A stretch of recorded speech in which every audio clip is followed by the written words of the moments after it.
Democrats explores the success of the American preacher Billy Graham. First on BBC One, Sunday's news and campaign reports with Michael Buerk. Tony Blair's warned his party not to be complacent about predictions of a Labour landslide. John Major insists Thursday is the only poll that counts. Zaire's rebels have given the UN a deadline to rescue the Rwandan refugees. And women are rocking the boat at Henley as the Leander Club rows back on nearly 2 centuries of history.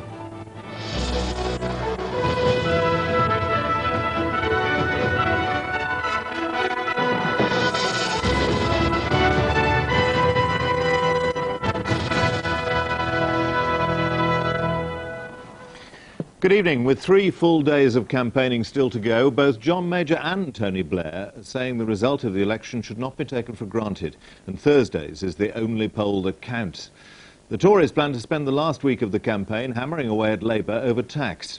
Mr Blair is warning Labour voters against complacency, and Paddy Ashdown says whoever wins, the Liberal Democrats will be a powerful force for good in the next Parliament.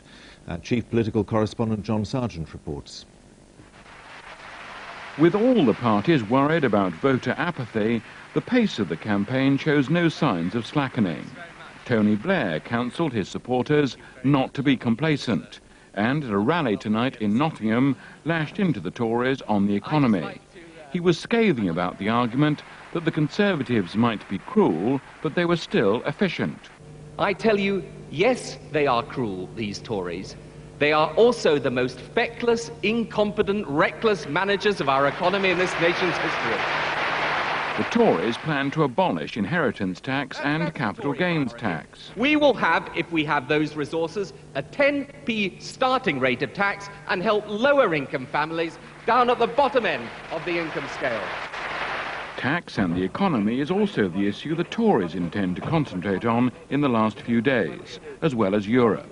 Mr Major used a television interview to suggest yet again that Labour had secret plans for higher taxes.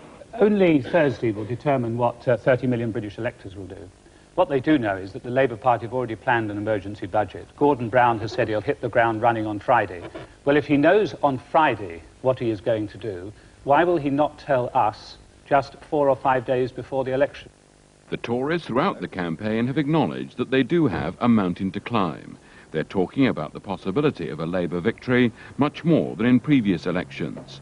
In the first and only debate involving deputy leaders, Michael Heseltine argued that Labour were preparing to blame the Tories for tax increases. You can see Gordon Brown, he'll rush into the Treasury, he'll say, these are the tax increases I want, and they'll say, that's not enough, sir, if you want to achieve all the spending plans you've got, and he'll come out, sweat pouring off his brow, and said, well, I'm sorry, I've checked the books, it's quite terrible, and I'm going to have to put up taxes. It wasn't my fault, it was the Tories.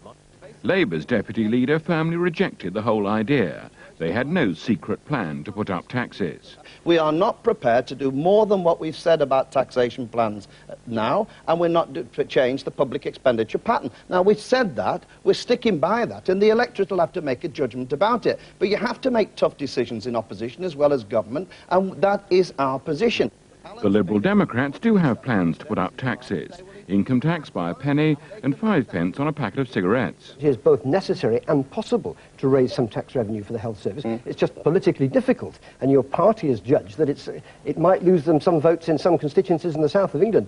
And if you're going to make it on that basis, you are really ignoring the needs of people who are dependent on the health service right through the more deprived parts of the country. Mr Prescott accepted that it would probably take 2 periods of a Labour government to repair the damage to the health service. It's the large proportion of the electorate who are still undecided which keeps the politicians on the go. Paddy Ashdown welcomed cameras to a children's bookshop. Talking to photogenic non-voters is one way to try to reach more than 3 million people who, it's estimated, have yet to make up their minds. I think I can say one thing to you, however, and I'm not going to predict the result. It may or may not be more likely from the polls this morning, but those undecided, that tidal wave of undecideds, if they make up their mind, could still alter the result of this election. As the longest campaign this century, 6 weeks instead of the usual 4, it's become a test of stamina for the leading players. They have to keep up the pressure, and they're encouraged by the idea that in such a long drawn-out contest, what really matters is the first week and the last. John Sargent, BBC News, Westminster. Zaire's rebel leader, Laurent Kabila, has told the United Nations